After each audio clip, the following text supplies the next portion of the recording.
ముందుగా hit TV చూస్తున్న ప్రేక్షకులందరికీ హృదయపూర్వక నమస్కారాలు. అలాగే మా హిట్ టీవీ తరఫున మా తరఫున కూడా విజయదశమి శుభాకాంక్షలు. మరి విజయదశమి వచ్చింది అంటే ఈ 2025 సంవత్సరంలో కూడా చాలా మందికి చాలా సందేహాలు ఉంటాయి.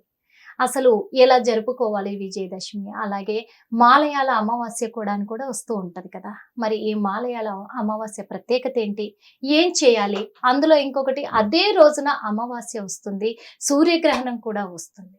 ఈ సందిగ్ధంలో చాలా మంది ఉండిపోయారు కాబట్టి వాళ్ళందరికీ కూడా ఈ రోజు మరి మంచి సలహాలు ఇవ్వడానికి ఈ మాలయాళ అమావాస్య ఎలా జరుపుకోవాలి, విధి విధానాలు ఏంటి, ఇవన్నీ కూడా హిట్ టీవీ ప్రేక్షకులకు అందించడానికి ఈ రోజు మన హిట్ టీవీ స్టూడియోలో మన ముందున్నారు త్రిజగద్గురు పీఠం చైర్మన్ అయినటువంటి మరి నాగమణి అమ్మగారు ఉన్నారు. అందరికీ తెలిసిన వారే కదా అమ్మగారైతే.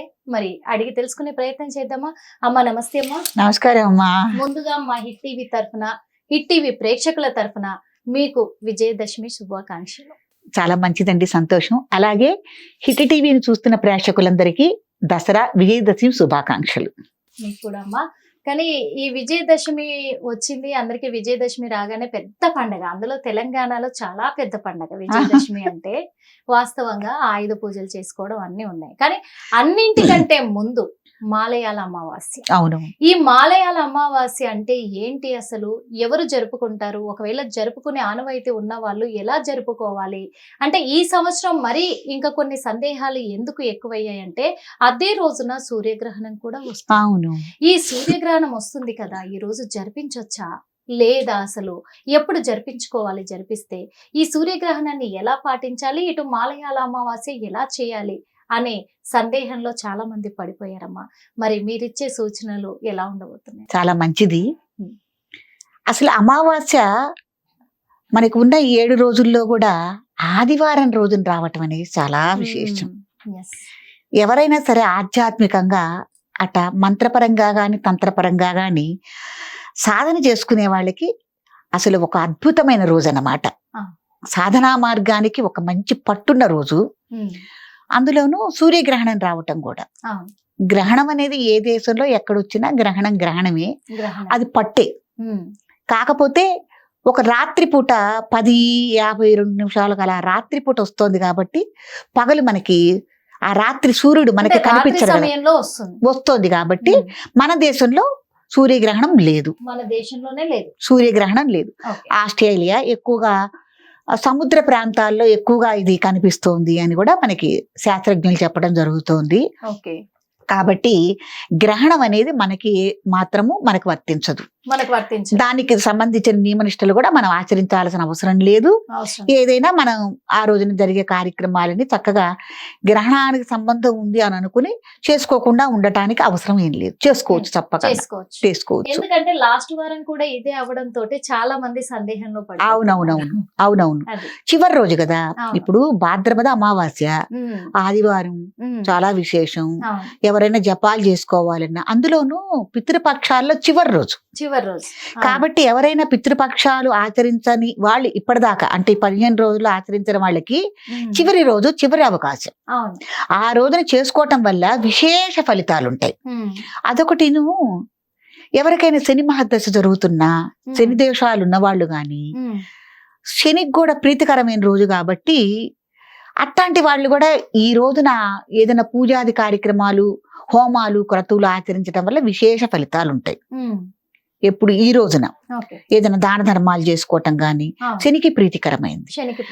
తర్వాత ఏంటంటే జాతక పరంగా ఎవరైనా జ్యోతిష్యులు మీకు కాలసర్ప దోషం ఉందని కనుక ఎవరైనా చెప్పి ఉన్నారనుకోండి, కాలసర్ప దోష నివారణ కోసము ఏదైనా ప్రముఖ దేవాలయాలకు వెళ్ళి ఈ రోజున ఆ కార్యక్రమం గనక చేయించుకుంటే విశేష ఫలితాలు ఉంటాయి. ఎందుకంటే కాలసర్పదోష నివారణ అవుతుంది, శని భగవానుడి యొక్క అనుగ్రహం కూడా లభిస్తుంది.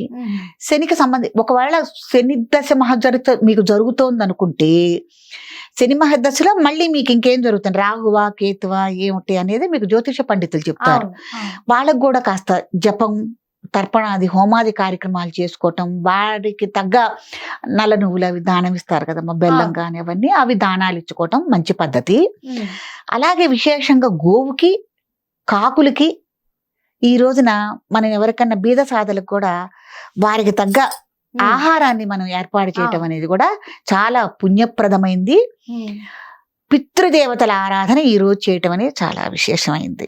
అదే రోజు అమావాస్య రోజున చాలా మంది కూడా బియ్యము, కూరగాయలు, నూనె ఇవంతా కూడా బ్రాహ్మణ్స్కి దానం ఇవ్వాలి అంటారు. బ్రాహ్మణ్స్కి ఇవ్వచ్చా, లేకపోతే ఎవరికైనా ఆహార దానం కూడా చేయొచ్చు? ఆహార దానం మీకు వండి చేత్తో పెట్టగలిగిన శక్తి ఉంటే గనక అమ్మా, స్వయంగా మనం వండి పెట్టుకోవటంలో ఆ తృప్తి వేరు, ఆ ఫలితం వేరుంటుంది. కాబట్టి అట్లా ఇచ్చుకోవచ్చు. ఒకవేళ బ్రాహ్మణులు అనేవాళ్ళు కొంతమంది కొన్ని ఇళ్లలోకి వచ్చి భోజనం చేయమని వాళ్ళకి ఏమైనా నియమనిష్టలు ఉంటాయి కదమ్మా, అలాంటి వారు చెయ్యరు అనుకున్న వాళ్ళకేమో వాళ్ళకి సపరేట్ గా మీరు ఒక్కొక్క చోట స్వయం పాకమని అలా పిలుస్తారు కదా, మోయినని, అలా ఇచ్చేసేయండి.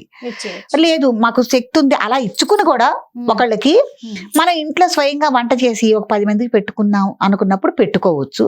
అది మీరు అవకాశము, వీలు, హంగు ఇవన్నీ కావాలి కదమ్మా. ఏదన్నా మనం చెయ్యాలంటే మనకి సహాయం ఉండాలి, హంగు ఉండాలి, చేసే వీలు ఉండాలి, వెలుసుబాటు ఉండాలి. కాబట్టి ఎవరికి ఏది వెలుసుబాటుగా ఉంది, ఏది అందుబాటులో ఉంది, ఏది చేయగలమని ఆలోచించుకుని తప్పకుండా చేసుకోవటం అనే మంచి పద్ధతి. కానీ పితృకార్యాన్ని మటుకు వదిలిపెట్టద్దు. ఏది చేసినా ఏది చేయకపోయినా మటుకు ముందు పితృకార్య ఆచరణ మటుకు తప్పకుండా చేయండి. అనేది మరి ఏ సమయంలో చేయాలంటారు? ఏదైనా నిట్ట మధ్యాహ్నం లోపు, అంటే ఇప్పుడు 1 గంట లోపు ఏదైనా పితృకార్యాలు చేసుకోవటం అనేది మంచి పద్ధతి. మరి ఉదయం కాదు, ఎందుకంటే శాస్త్రంలో కూడా ఈ అమావాస్య కాదండి, ప్రతి అమావాస్య రోజున నిట్ట మధ్యాహ్నం 12ంటికి పితృదేవతలు మన గుమ్మం ముందు ఉంటారు అని శాస్త్రం చెబుతోంది. కాబట్టి ఈ అమావాస్య కాదండి, ప్రతి అమావాస్యకి పితృదేవతలు తప్పకుండా ఆ టైంలో 12 గంటలకి తప్పకుండా తర్పణం ఇచ్చి తీరవలసిందే. మరి చాలా మంది సాయంత్రం సమయంలో చేస్తారు. అయ్యయ్యో లేదు, 6 తర్వాతే చెయ్యాలి అని చెప్పేసి చేస్తూ ఉంటారు. అయ్యయ్యో లేదండి, 12. ఇప్పుడు మామూలుగా మనం తద్దినాలే పెడతాం కదా, ఆ టైం కూడా ఏంటి 12 గంటల టైమే. ఈ లోపు కార్యక్రమం చెయ్యరు. ఆ పిండ ప్రదానాలు గాని, వాళ్ళకి ఏదన్నా మనకి బ్రాహ్మణులకు భోజనం పెడతారు, అప్పుడు భోక్తలను పిలుస్తారు. ఆ కార్యక్రమం కానీ నిట్ట మధ్యాహ్నమే, అపరాహ్నం అంటారు దాన్ని. ఆ టైంలో చేసేది పితృకార్యం. అమావాస్య రోజున బయట వేచి చూస్తూ ఉంటారు పెట్టమని.